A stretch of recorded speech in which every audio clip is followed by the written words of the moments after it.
வணக்கம் தோழர்களே, என்னுடைய வீடியோ பதிவில் நிறைய அலங்கார செடிகள் பூச்செடிகளை பார்த்துருப்பீங்க. இப்போ நீங்கள் பார்க்கக்கூடிய பதிவு வந்து இந்த பின்னாடி இருக்கக்கூடிய செடி வந்து சில்வர் லீஃப் பிங்க் ஃப்ளவர். இந்த ஃப்ளவர் வந்து ஒரு புஷ்ஷாகவும் வளர்க்கலாம், இல்லை ஒரு பார்டர் பிளான்ட்டாகவும் வளர்க்கலாம்.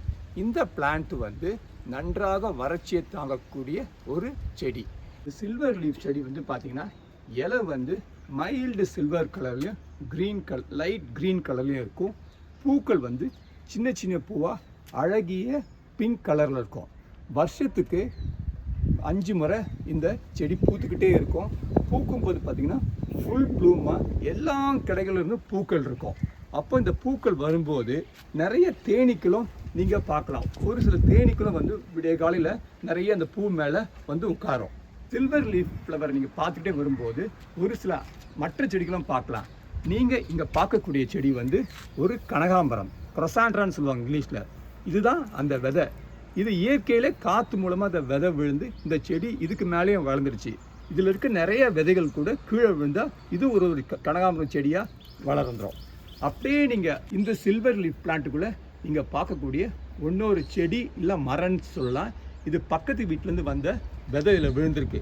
இது ஒரு சுபாபுல் மரம். இந்த சுபாபுல் மரம் பொதுவாக பார்த்திங்கன்னா விவசாயிகளுக்கு வந்து கால்நடைக்கு தீவிரமாக கொடுப்பாங்க.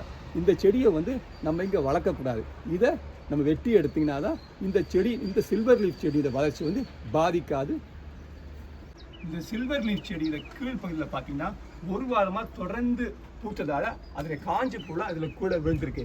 கிட்டத்தட்ட பார்த்தீங்கன்னா ஒரு பிங்க் கலர் கார்பெட் மாதிரி தெரியும்.